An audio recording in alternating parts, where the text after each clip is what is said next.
Amanda stared at herself in the mirror, her face pale and eyes bloodshot from lack of sleep.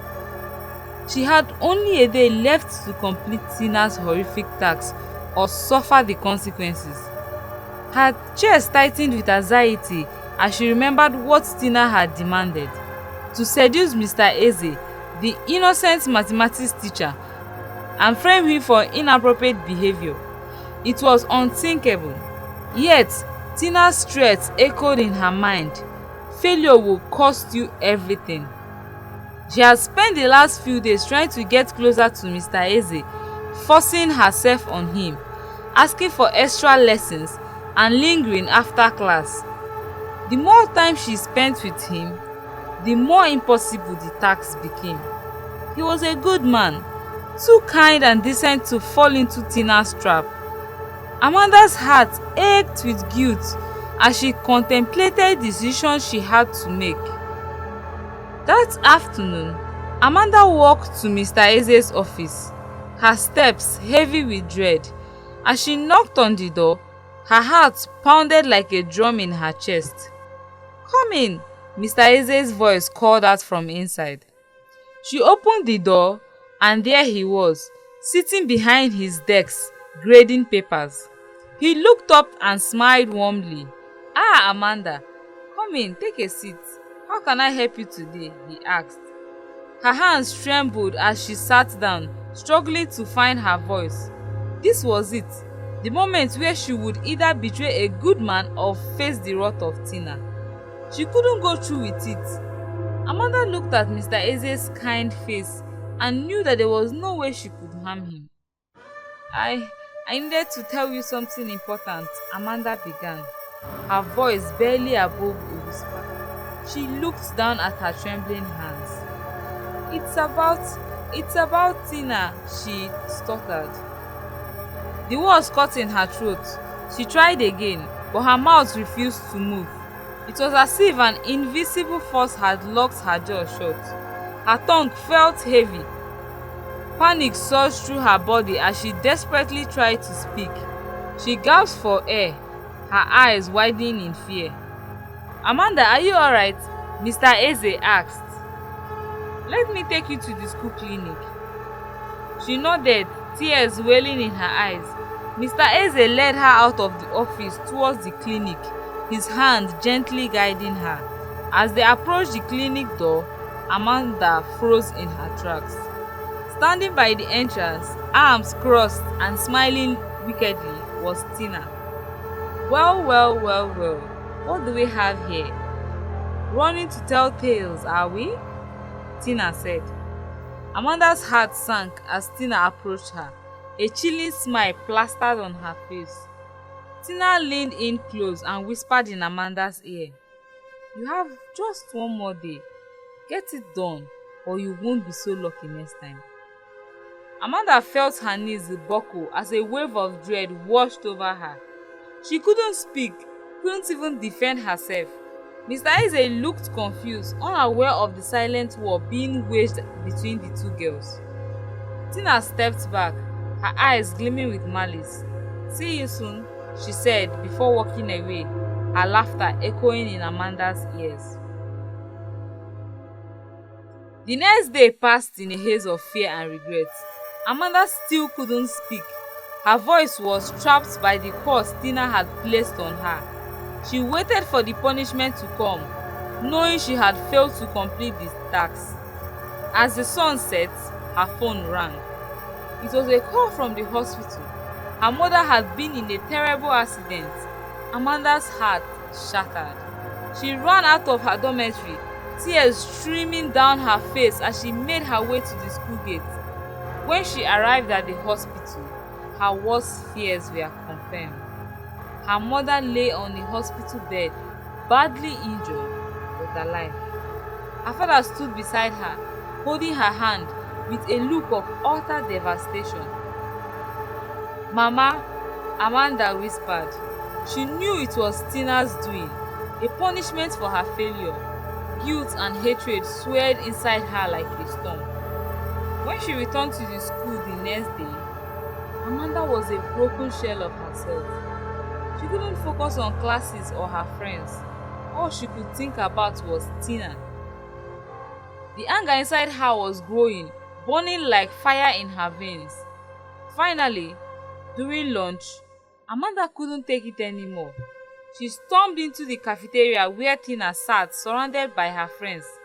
"Tina!" Amanda screamed, her voice trembling with rage. "You think I don't know it was you? You tried to kill my mother, you witch!" Amanda shouted. The entire cafeteria fell silent as Amanda's voice echoed through the room. Tina looked up, forming innocence.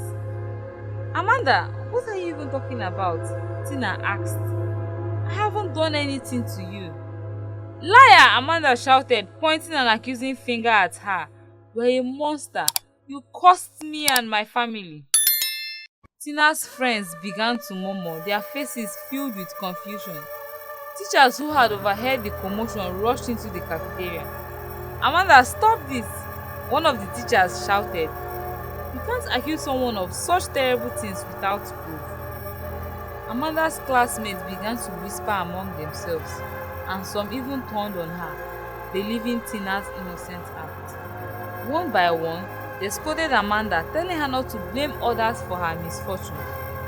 Tina watched with amusement, a sly smile playing on her lips. As Amanda's frustration grew, she longed at Tina, ready to fight. But before she could reach her, several girls grabbed her and restrained her. "You've lost your mind," one of the girls spat, holding her back. "Leave Tina alone." The teacher stepped in, pulling Amanda away and pushing her for causing a scene. She was given the humiliating task of washing the school toilets for a week, and the shame weighed heavily on her. That night, Amanda lay in her bed, tears streaming down her face. She had never felt so alone, so helpless. Her mind raced with thoughts of her mother, her ruined reputation, and the evil that was closing in on her. She knew what was coming. Tina had promised punishment, and it was only a matter of time. At midnight, the familiar eerie sound of wings filled the air as the members of the court started flying. Amanda felt a cold shiver run down her spine as she heard the chanting outside. The court meeting was beginning, and this time she was the target. Amanda stood frozen at the entrance of the meeting place, trembling as Tina's voice rang out. "Bring her forward!" Tina commanded. The court members circled Amanda, forcing her into the center. She could feel the weight of their stares, the malice in their eyes as they began to sing a shameful song, mocking her failure. "Please, please," Amanda begged, tears streaming down her face. "I didn't mean to fail. Please don't do this to me, Tina." Tina stepped forward, her eyes cold and unforgiving. "You failed your task, Amanda, and you deserve to be punished." With a single motion, Tina raised her hand, and the court members began to flog Amanda with sticks and branches. Each strike sent waves of pain through her body, but worse than the physical pain was the humiliation. As Amanda laid on the ground, beaten and broken, Tina bent down beside her. "There is one way out of this," Tina whispered. "You need to give me fresh blood. Get pregnant, Amanda. Have the child and bring it to me. I'll eat the baby and renew my beauty." Amanda's eyes widened in horror. She couldn't believe what she was hearing. "You're insane!" she screamed. Tina laughed, standing up and looking down at her with disdain. "You have no choice, Amanda. Either you do it or your mother will die. The choice is yours." The next morning, Amanda woke up in her bed, bruised and exhausted from the night before. The pain was unbearable, but she knew she had to act quickly. Tina had given her an impossible choice, but Amanda wasn't going to let her win. She was determined to expose Tina and end her reign of terror once and for all. Amanda spent the next few days carefully observing Tina and the court members. She knew she needed proof, something that would convince the entire school and the authorities of Tina's evil deeds. And then an idea came to her. She would go to the school's reverend father, Father Philip, who was known for his work in exorcism. Amanda had heard rumors that he had dealt with dark forces before, and she hoped he would believe her. One evening, she sneaked into Father Philip's office, her heart pounding with fear. "Father Philip, I need to talk to you," Amanda whispered urgently. The priest looked up from his desk in concern. "What is it, my child? You look troubled." Amanda took a deep breath and told him everything about Tina, the courts, the strange occurrences in the school, and the curse placed upon her and her family. Father Philip listened carefully, his expression growing more serious with each passing moment. "You are telling me the truth, aren't you?" Father Philip asked, his eyes searching Amanda's for any sign of deceit. "I swear on my life," Amanda said. "Please, Father, help me. You have to help me, Father." Father Philip nodded slowly. "Very well, we'll handle this, but you must be very careful. We need to gather the entire students together and perform an exorcism. It will expose any dark forces among them." The next day, Father Philip called for a mandatory prayer service for all students. The entire school gathered in the chapel, unaware of what was about to happen. Amanda sat in the front row, her heart racing as she watched Tina from across the room. Tina looked calm, as if nothing could touch her. As Father Philip began the service, he suddenly stopped and raised his hand. "There is something evil among us," he said, "and today we will drive it out." The room fell silent as Father Philip started chanting prayers. The atmosphere grew tense and some students began to shift uncomfortably in their seats. Suddenly, Tina let out a blood-curdling scream, her body convulsing violently. The student gasped, backing away from her in fear. Her secret was out. "Stop her!" Father Philip shouted as several teachers rushed to restrain Tina. "You regret this, Amanda," Tina screamed, her voice no longer human. "I will kill you! I will kill everyone!" But it was too late. Father Philip continued, and with a final shout, the dark force inside Tina was cast out. She collapsed to the ground, unconscious. As the demon left her body, the entire school seemed to let out a collective sign of relief.